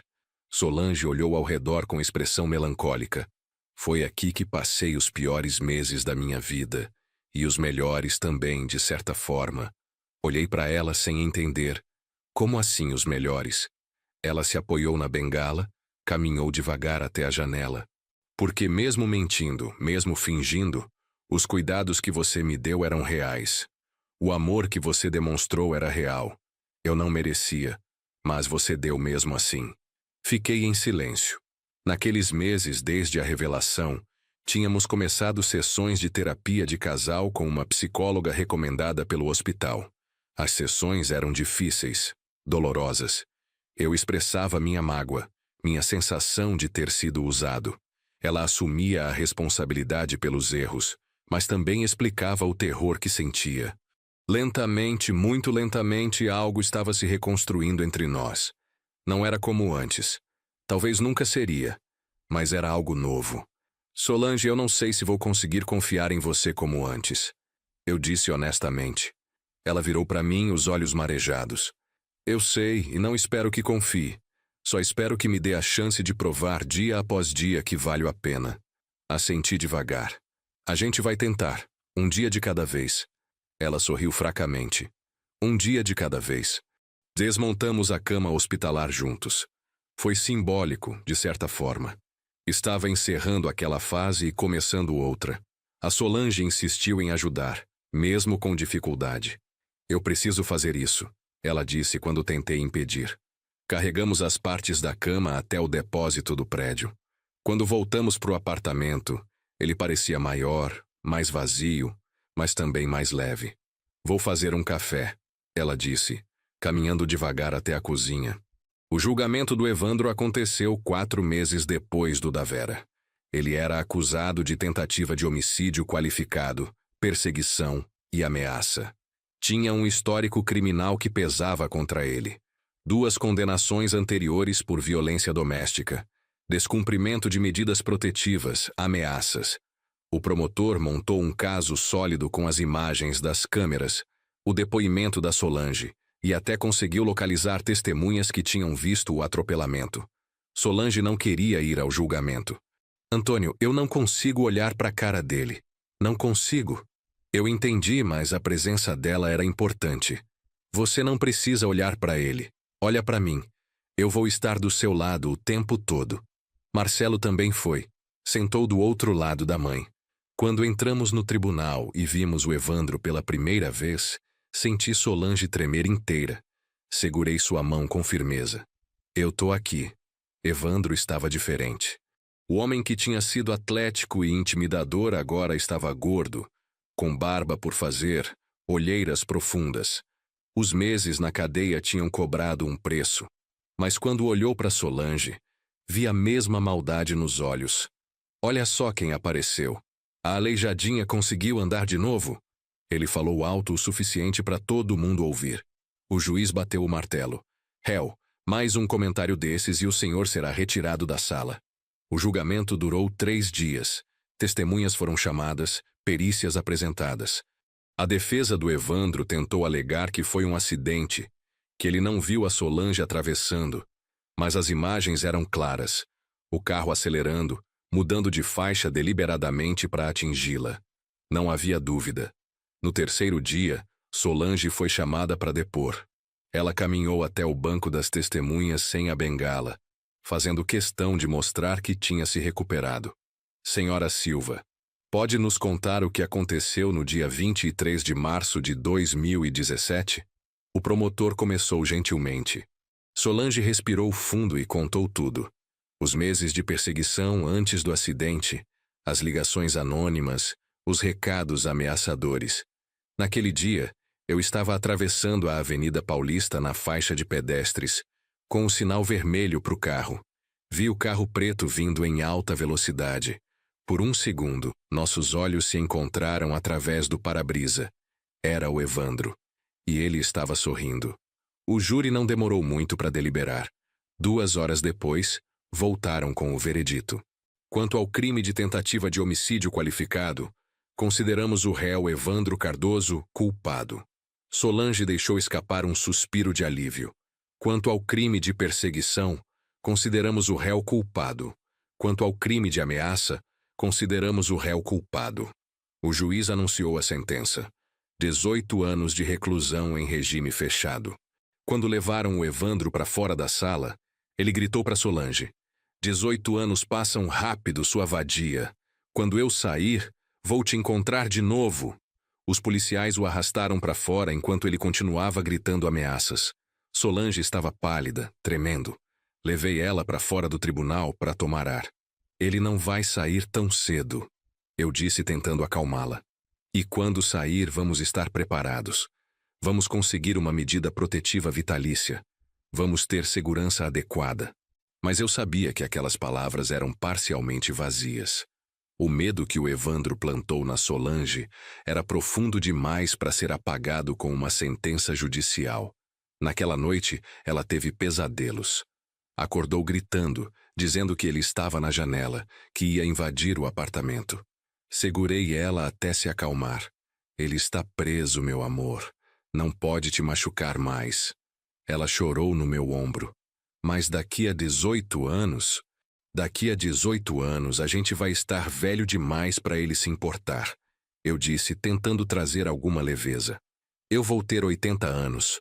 Você vai ter 76. A gente vai ser dois velhinhos chatos que ele nem vai reconhecer.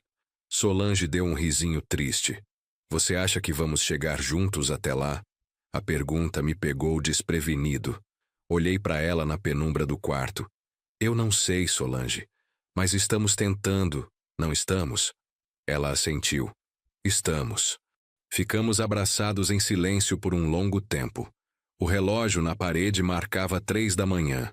Lá fora, a cidade dormia. E pela primeira vez em muitos meses, senti que talvez, apenas talvez, a gente conseguisse superar tudo aquilo. Não seria fácil, não seria rápido, mas era possível. Um dia de cada vez, como tínhamos prometido um ao outro. 6 meses após o julgamento do Evandro, a vida tinha encontrado um novo ritmo. Solange não usava mais bengala, caminhava normalmente. Até tinha voltado a fazer algumas atividades que gostava. Começou a frequentar aulas de dança sênior 2 vezes por semana. Nada muito intenso, ela dizia, mas mexer o corpo, sentir a música. Isso me faz lembrar quem eu era antes de tudo isso. Eu tinha voltado a alguns hobbies antigos também. Todo sábado de manhã ia jogar dominó com os amigos do prédio, coisa que tinha abandonado completamente durante os meses cuidando dela. A rotina tinha voltado a ter leveza, espontaneidade, mas as sessões de terapia de casal continuavam. A psicóloga dizia que estávamos fazendo progresso, que a comunicação entre nós tinha melhorado significativamente. Uma tarde, a Solange me chamou para sentar no sofá. Tinha uma expressão séria. Antônio, preciso conversar com você sobre uma coisa importante. Meu coração disparou. Será que ela ia pedir o divórcio? Depois de tudo que passamos, depois de todos os esforços, talvez ela tivesse decidido que não dava mais. Pode falar, eu disse tentando manter a voz firme. Eu recebi uma carta da Vera. As palavras dela me pegaram de surpresa. Uma carta? Da cadeia? Ela assentiu. A advogada dela entregou ontem. Eu ainda não abri. Queria abrir com você aqui. Olhei para Solange, tentando entender o que ela estava sentindo. Você quer abrir? Depois de tudo que ela fez, você acha que vale a pena ler o que ela tem a dizer? Solange olhou para o envelope amarelo em suas mãos. Ela é minha irmã, Antônio. Por mais que tenha feito coisas horríveis, ainda é minha irmã. Solange abriu o envelope com mãos trêmulas. Dentro tinha 3 páginas escritas à mão. A letra da Vera que eu reconheci imediatamente. Solange leu em silêncio primeiro, as lágrimas começando a escorrer pelo rosto. Depois começou a ler em voz alta para mim. Querida irmã, sei que não tenho direito de pedir seu perdão, nem espero que me perdoe. O que fiz foi imperdoável, movido por uma inveja e amargura que carrego desde criança. A carta continuava. Passei minha vida inteira me comparando com você. Você era bonita, eu era comum. Você tinha talento para dança, eu não tinha talento para nada. Você encontrou um marido que te amava de verdade. Eu só encontrei homens que me usavam e me deixavam. Quando papai morreu e deixou tudo para você, aquilo foi a gota d'água. Senti que, mais uma vez, eu tinha sido preterida, descartada, considerada menos importante. Quando você sofreu o acidente, uma parte doente de mim sentiu uma satisfação mórbida. Finalmente você tinha algo de ruim na vida. Finalmente você não era perfeita. E quando percebi que você estava fingindo não poder andar por medo do Evandro, vi uma oportunidade de manter você dependente, de ter controle sobre você pela primeira vez na vida. Sei que é doentio. Sei que é errado. Mas é a verdade. A carta terminava. Tenho feito terapia aqui na cadeia. A psicóloga diz que tenho transtorno de personalidade não tratado, que minha inveja virou algo patológico. Não estou usando isso como desculpa, apenas como explicação. Você não precisa me perdoar. Eu mesma não me perdoo. Mas precisava que soubesse que, no fundo, muito no fundo, ainda amo você. Sempre amei. E odeio que meu amor tenha se transformado em algo tão destrutivo. Vera. Solange terminou de ler e ficou em silêncio, as lágrimas escorrendo livremente. Eu não sabia o que dizer. A carta era honesta, crua, perturbadora. O que você vai fazer? Perguntei finalmente. Solange dobrou as páginas cuidadosamente. Não sei. Parte de mim quer rasgar essa carta e nunca mais pensar nela. Mas outra parte entende que ela está doente, que sempre esteve doente, e que talvez eu nunca tenha percebido os sinais. Nas semanas seguintes, Solange ficou pensativa, distante. Eu sabia que a carta da Vera tinha mexido muito com ela. Uma noite, durante o jantar, ela finalmente falou: Antônio, eu decidi que vou visitar a Vera na cadeia. Quase engasguei com a comida. Você tem certeza? Depois de tudo? Ela assentiu devagar. Não para perdoar, não para fazer as pazes, mas para ter uma conversa honesta, olhando nos olhos dela, dizendo tudo o que preciso dizer. Você quer que eu vá junto? Perguntei, não muito animado com a ideia. Solange balançou a cabeça. Não, isso é uma coisa que preciso fazer sozinha, mas obrigada por oferecer. 3 dias depois ela foi. Levou quase 2 horas de viagem até o presídio feminino, onde a Vera cumpria pena. Fiquei em casa, ansioso, olhando para o relógio a cada 5 minutos. Quando Solange finalmente voltou, estava exausta, mas havia uma paz no rosto dela que não via há muito tempo. Como foi? Perguntei enquanto preparava um chá para ela. Solange se sentou devagar no sofá. Foi necessário. A gente conversou por quase 1 hora. Ela chorou muito, pediu desculpas 1000 vezes. Eu deixei bem claro que o que ela fez não tem justificativa, que ela destruiu a confiança que eu tinha nela, que nossa relação de irmãs morreu no dia que ela tentou me matar com aquela overdose. E como ela reagiu? Solange tomou um gole do chá. Ela aceitou. Disse que entende que não espera que eu a perdoe, que só queria a chance de explicar pessoalmente por que fez o que fez. Foi doloroso ouvir, Antônio. Doloroso entender que a inveja pode transformar uma pessoa a esse ponto. Segurei a mão dela. Você fez o que achava que precisava fazer. Isso é o importante. Sabe o que é mais triste? Solange continuou.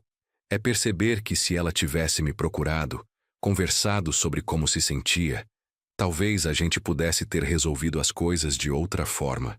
Eu nunca soube que ela se sentia assim, que papai tinha magoado tanto ela com as escolhas dele. Se eu soubesse, teria dividido a herança com ela. Teria tentado ajudar.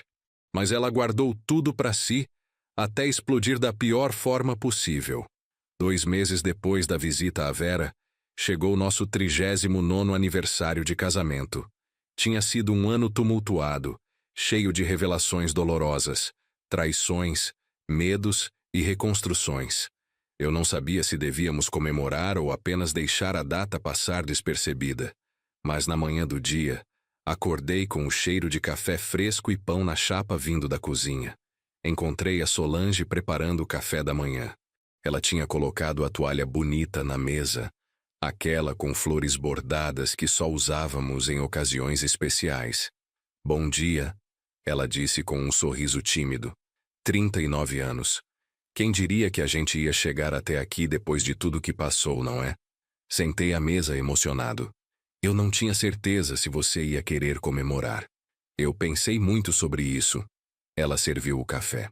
E cheguei à conclusão de que, apesar de tudo, apesar dos erros que cometi, dos seus erros, dos erros que ambos cometemos ao longo desses anos, a gente continua aqui. Isso merece ser reconhecido. Ela tinha razão. Quantos casais sobreviveriam ao que passamos? A tentativa de assassinato, a simulação de paralisia, a manipulação familiar, os julgamentos. Tudo isso poderia ter nos destruído completamente. Mas ali estávamos, tomando café juntos numa manhã de sol. Depois do café, fomos caminhar no parque do bairro. A Solange caminhava firme agora, sem nenhum sinal de dificuldade. Sentamos num banco perto do lago artificial. Antônio, eu sei que não sou a mesma mulher que você conheceu há 39 anos. O trauma mudou muita coisa em mim, mas eu ainda te amo. Amo de uma forma diferente, mais madura, talvez, menos idealizada, mas é amor verdadeiro. Olhei para ela, para essa mulher que tinha sido minha companheira por quase 4 décadas. Eu também mudei, Solange. O que passamos me fez questionar muita coisa sobre confiança, sobre dedicação, sobre os limites do amor. Mas, no fim, eu escolho ficar. Escolho tentar reconstruir. Porque, apesar de tudo, você ainda é a pessoa que eu quero ao meu lado. Nos abraçamos ali, no banco do parque, enquanto as crianças brincavam ao redor e os patos nadavam no lago. 3 semanas depois do nosso aniversário, recebi um telefonema do Marcelo. A voz dele estava diferente, estranha. Pai, preciso conversar com você e com a mãe. Pessoalmente. Posso ir aí neste fim de semana? Fiquei preocupado imediatamente. Aconteceu alguma coisa, filho? Está tudo bem com você, com a Juliana, com as crianças? Ele hesitou. Todo mundo está bem, mas é sobre a avó, a mãe da mãe. Minha sogra, Dona Aparecida, tinha 91 anos e morava num asilo em Belo Horizonte. Nos últimos anos, tinha desenvolvido Alzheimer avançado e mal reconhecia a família. Solange ia visitá-la a cada 3 meses. Sempre voltava triste e abatida. O que aconteceu com a Dona Aparecida? Marcelo respirou fundo. Ela morreu na terça-feira, pai. Morte natural, dormindo. O asilo tentou entrar em contato com a mãe, mas o telefone que eles tinham estava desatualizado. Me ligaram por ser o neto mais próximo no cadastro. Desliguei o telefone em choque. Como contar isso para Solange?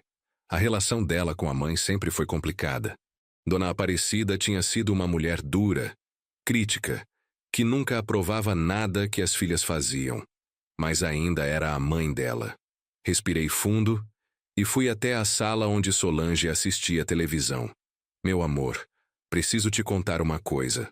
A expressão no meu rosto deve ter entregado que era sério. O que foi? É a sua mãe. O Marcelo acabou de ligar. Ela faleceu na terça-feira.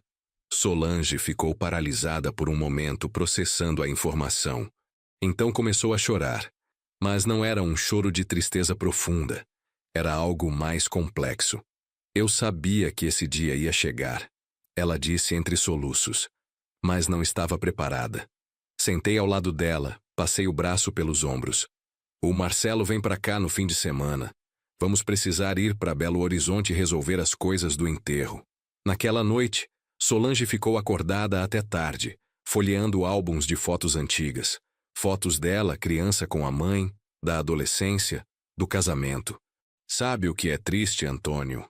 Ela disse olhando uma foto onde ela tinha uns 10 anos, abraçada com Dona Aparecida. É que minha mãe passou os últimos 5 anos sem nem saber quem eu era. Quando eu visitava, ela olhava para mim como se fosse uma estranha. E agora ela se foi. E nunca vou poder ter uma última conversa real com ela. Viajamos para Belo Horizonte na sexta-feira. Marcelo foi com a gente, deixou a família em Campinas. O enterro seria no sábado de manhã. Ficamos num hotel simples perto do cemitério. Naquela noite, no quarto do hotel, Solange chorou muito. Não apenas pela mãe, mas por tudo. Era como se a morte da dona Aparecida tivesse aberto as comportas de todas as emoções acumuladas do último ano. Eu desperdicei tanto tempo, Antônio. Tanto tempo fingindo, mentindo, escondendo. Poderia ter aproveitado mais os últimos anos lúcidos da minha mãe, mas estava tão consumida pelo medo do Evandro, tão presa naquela cama, naquela mentira. E agora ela se foi e eu nunca vou poder recuperar esse tempo. Segurei ela enquanto chorava. A gente sempre acha que tem mais tempo. Sempre. O enterro foi pequeno. Dona Aparecida tinha sobrevivido a quase todos os amigos e parentes da geração dela. Estávamos lá nós três. 2 primas distantes que vieram de Juiz de Fora e 3 funcionários do asilo que tinham se afeiçoado a ela. O padre fez uma cerimônia breve, mas respeitosa. Quando desceram o caixão, Solange se desfez em lágrimas. Marcelo segurava ela de um lado, eu do outro. Depois do enterro, fomos ao asilo buscar os pertences da dona Aparecida. Era pouca coisa. Algumas roupas, fotos, um terço, uma caixinha de música que já não funcionava mais. A diretora do asilo, uma senhora baixinha e redonda de uns 60 anos, nos levou até uma salinha. Senhores, a dona Aparecida deixou algo para vocês. Um envelope que ela me entregou há uns 6 anos, quando ainda estava lúcida. Pediu para que eu entregasse para a família após sua morte. Solange pegou o envelope com mãos trêmulas. Dentro tinha uma carta escrita com a letra caprichada da mãe dela, apesar do tremor senil que já se manifestava. Minha querida Solange e minha querida Vera. Se vocês estão lendo isso, significa que finalmente fui descansar. Quero que saibam que, apesar de ter sido uma mãe dura e exigente, sempre amei vocês duas profundamente. Meu maior arrependimento é não ter demonstrado esse amor de forma mais clara. A carta continuava. Sei que deixei uma herança desigual. Deixei tudo para Solange porque achava que a Vera era mais forte, mais capaz de se virar sozinha. Vejo agora que foi um erro. Causei uma mágoa que pode ter consequências que nem consigo imaginar. Se pudesse voltar atrás, dividiria tudo meio a meio. Não importa as razões práticas que usei para justificar minha escolha. Espero que vocês duas consigam se perdoar e permanecer unidas. Irmãs são um presente raro na vida. Com amor, mamãe. A viagem de volta para São Paulo foi silenciosa. Solange segurava a carta da mãe contra o peito, olhando pela janela do carro. Marcelo dirigia concentrado, respeitando o luto da mãe. Eu ia no banco de trás, pensando em como as ações de uma geração afetam a próxima de formas que nem podemos prever. Se Dona Aparecida tivesse dividido a herança igualmente, talvez nada daquilo tivesse acontecido. Talvez a Vera não tivesse desenvolvido aquele ressentimento doentio. Ela sabia. Solange disse de repente, quebrando o silêncio. Minha mãe sabia que tinha plantado uma semente ruim entre mim e a Vera. Por isso deixou essa carta. Era o pedido de desculpas que ela não teve coragem de fazer em vida. Marcelo olhou pelo retrovisor. Mãe, a avó não tem culpa do que a tia Vera fez. As escolhas foram da tia. Solange balançou a cabeça. Não, filho. A culpa não é dela. Mas as feridas que ela causou criaram o terreno fértil para que a inveja crescesse. Quando chegamos em casa, já passava das 9 da noite. Marcelo decidiu dormir no sofá-cama. Amanhã volto para Campinas, mas hoje quero ficar com vocês. Ficamos os 3 na sala, tomando chá, conversando sobre Dona Aparecida, sobre as memórias boas e ruins, sobre como a família é complicada e imperfeita. Sabe o que eu aprendi com tudo isso? Solange disse olhando para mim e para o Marcelo. Que segredos e silêncios destroem mais do que a verdade, por mais dolorosa que seja. Concordei com a cabeça. Se você tivesse me contado sobre as ameaças do Evandro desde o começo, se a Vera tivesse conversado sobre como se sentia rejeitada, se sua mãe tivesse sido honesta sobre suas decisões, talvez nada disso tivesse acontecido. Marcelo complementou. E se eu tivesse vindo visitar mais, talvez tivesse percebido que algo estava errado. Nos olhamos, 3 pessoas carregando suas próprias culpas, suas próprias falhas, mas também seu próprio amor. A gente não pode mudar o passado, eu disse finalmente. mas pode aprender com ele e pode decidir que daqui para frente vai ser diferente. Solange estendeu as mãos, pegou a minha e a do Marcelo. Vamos fazer um pacto, nada mais de segredos entre nós. Nada mais de mentiras, mesmo que sejam para proteger.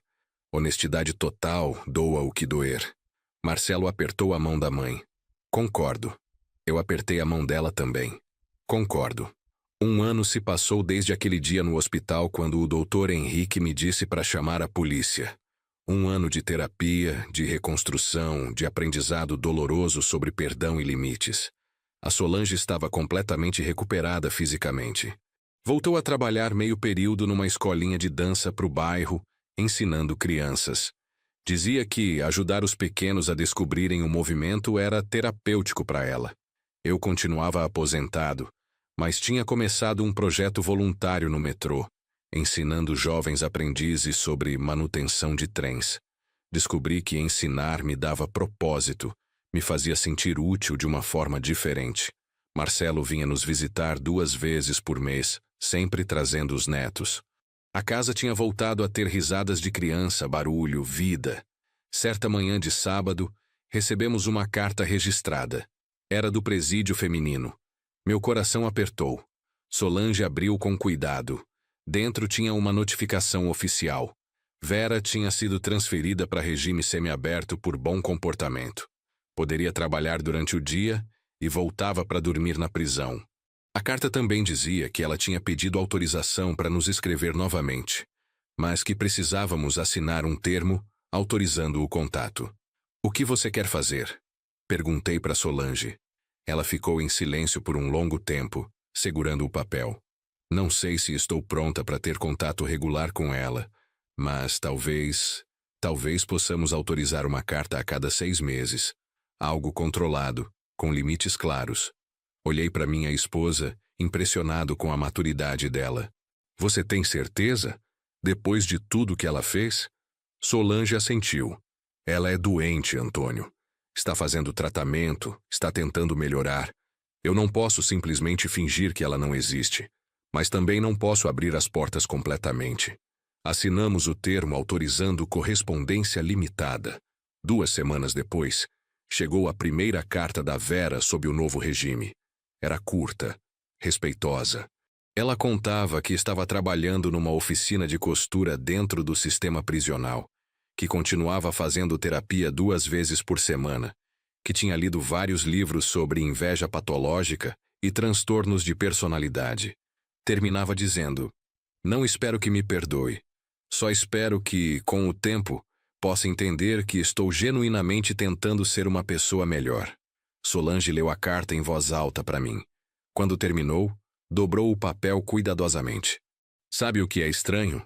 Eu não sinto mais raiva dela, sinto pena. Pena de tudo que ela perdeu por causa da própria amargura. Abracei minha esposa. Isso é crescimento, meu amor. Você está curando. Ela encostou a cabeça no meu ombro. A gente está curando. Juntos. 3 meses depois, algo inesperado aconteceu. Eu estava no mercado fazendo as compras da semana quando uma mulher se aproximou de mim. Tinha uns 50 anos, cabelos grisalhos, rosto marcado, mas bonito. Antônio? Antônio Silva? Olhei para ela sem reconhecer. Sim, sou eu, desculpe, mas... Ela sorriu com tristeza. Você não me reconhece. Sou a Laura. Eu era a enfermeira que cuidou da Solange nos primeiros meses depois do acidente. A memória voltou imediatamente. Laura, a enfermeira que a Vera tinha dispensado dizendo que era um gasto desnecessário. Laura, claro! Como você está? Ela olhou para os lados nervosa. Antônio, eu preciso te contar uma coisa. Algo que tem me atormentado desde que li sobre o caso da Vera nos jornais. Senti um frio na espinha. O que é? Ela sugeriu que fôssemos tomar um café ali perto. Sentamos numa mesa no canto da lanchonete. Quando eu cuidava da Solange, Laura começou mexendo nervosamente na xícara de café. Percebi algumas coisas estranhas. A Vera sempre ficava sozinha com a Solange por alguns minutos, e depois a paciente ficava sonolenta demais, mais do que o normal. Comentei isso com a Vera. Sugeri que conversássemos com o médico sobre ajustar a medicação. Foi depois disso que ela me dispensou. Meu sangue gelou. Você acha que ela já estava drogando a Solange naquela época? Laura assentiu. Tenho quase certeza. E tem mais. Uns 2 meses depois que fui dispensada, a Vera me procurou. Ofereceu dinheiro para eu ficar quieta sobre qualquer coisa estranha que eu tivesse visto durante o tempo que cuidei da Solange. Recusei. Disse que não tinha visto nada que justificasse ser paga para ficar quieta. Mas agora, depois de saber de tudo o que aconteceu, me arrependo de não ter insistido mais, de não ter ido direto para a polícia com minhas suspeitas. Laura, você não tinha como saber, eu disse, mas minha mente estava correndo. Teria mudado alguma coisa se você tivesse denunciado naquela época? Ela encolheu os ombros. Não sei. Talvez. Talvez a Solange tivesse se recuperado mais cedo. Talvez vocês não tivessem passado por tudo que passaram. Peguei a mão dela através da mesa. O que importa é que você está contando agora. Posso levar você para falar com a delegada que cuidou do caso? Seu depoimento pode ser importante para o processo. Laura concordou. Naquela mesma tarde, levei ela até a delegacia. A delegada Carla Mendes ouviu atentamente o depoimento dela e pediu para que fosse registrado oficialmente. Isso reforça a premeditação da ré, ela disse. Pode ser usado caso ela tente reduzir a pena ou pedir progressão de regime mais cedo. Quando saímos da delegacia, agradeci a Laura por ter tido a coragem de falar. Obrigada por ter me dado a chance de limpar minha consciência, ela respondeu. 2 meses depois do encontro com a Laura, recebemos um contato inusitado. Um jornalista e escritor chamado Roberto Campos tinha lido sobre o caso nos jornais e queria escrever um livro contando nossa história. Seria importante para conscientizar as pessoas sobre abuso familiar, sobre trauma psicológico, sobre como o medo pode nos paralisar literalmente. Ele explicou quando nos encontramos num café. Solange ficou reticente. Nossa história é muito dolorosa, muito pessoal. Não sei se quero que vire entretenimento para as pessoas. Roberto balançou a cabeça. Não seria entretenimento. Seria um relato sério, respeitoso, focado nos aspectos psicológicos e sociais do caso. Quantas mulheres vivem sob ameaça de ex-companheiros violentos? Quantas famílias escondem dinâmicas doentias por vergonha ou medo?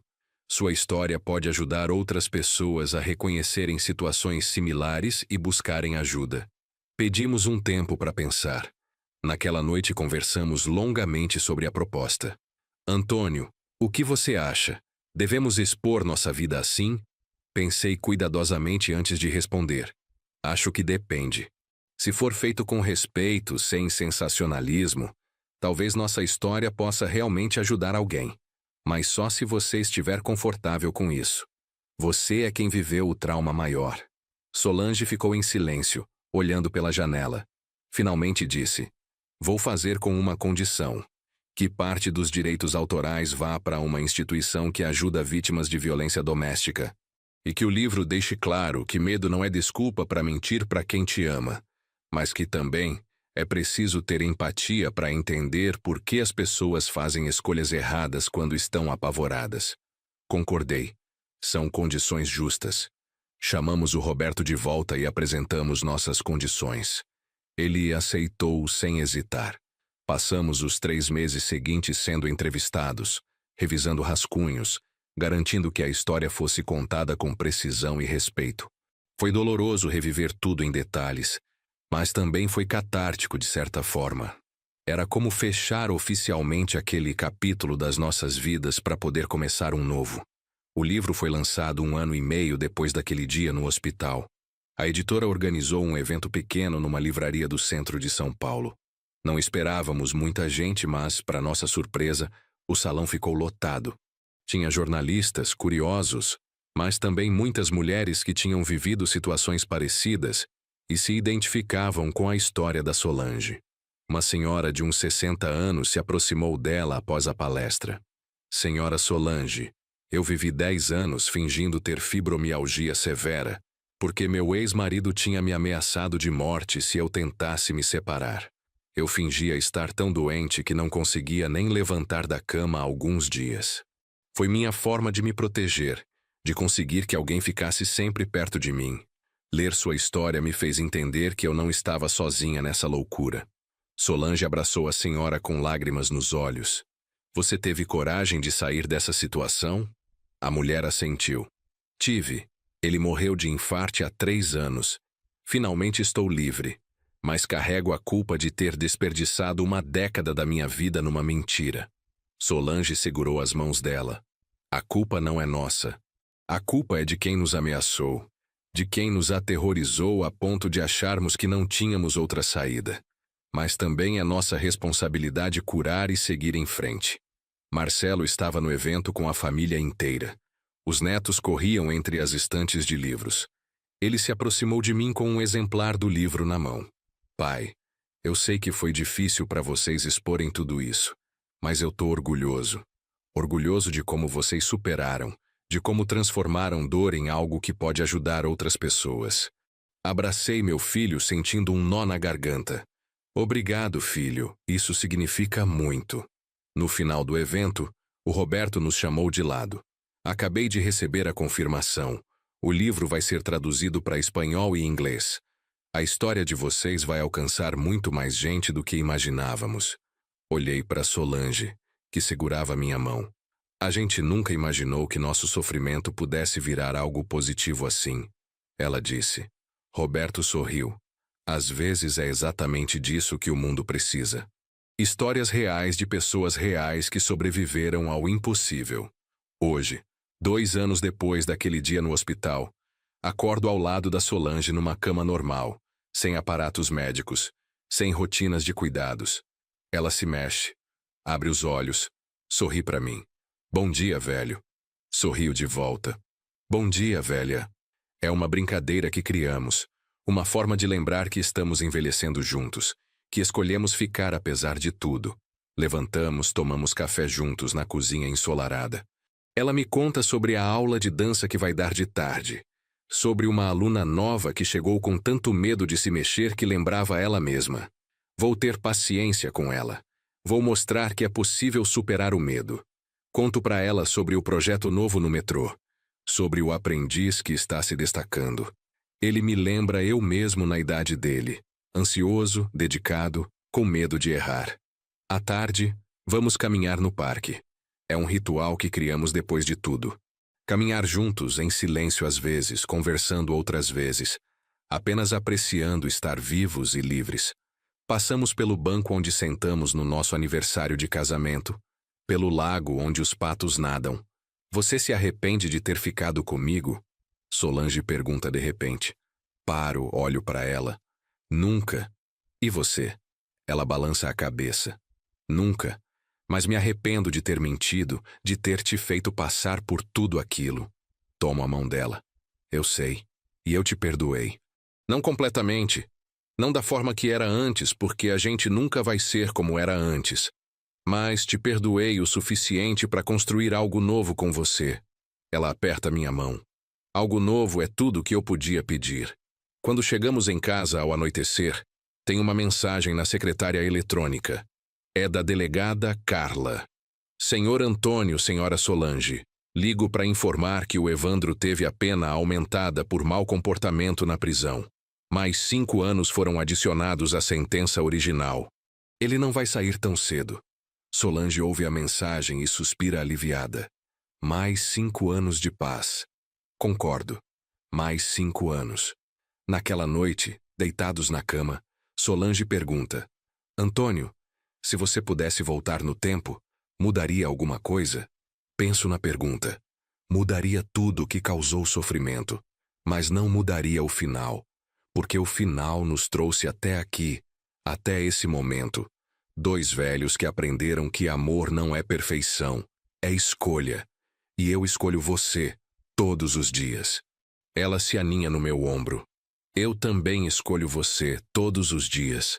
Fecho os olhos, sentindo o peso confortável dela ao meu lado, ouvindo sua respiração se acalmar conforme o sono chega. Pensei que cuidar dela por 6 anos tinha sido o maior desafio da minha vida. Mas descobri que o verdadeiro desafio era reconstruir confiança. Era perdoar sem esquecer. Era amar sem ingenuidade. E nesse desafio, estamos vencendo. Um dia de cada vez. Uma escolha de cada vez. Juntos. Se você chegou até aqui, obrigado por ouvir minha história. Se você está passando por algo parecido, saiba que é possível sobreviver, é possível reconstruir. Não será fácil, não será rápido, mas é possível. E às vezes, do outro lado da dor, existe algo novo e precioso esperando para ser descoberto. Inscreva-se no canal para mais histórias reais que tocam o coração. E me conte nos comentários: você teria tido forças para recomeçar depois de uma traição assim? Até a próxima história.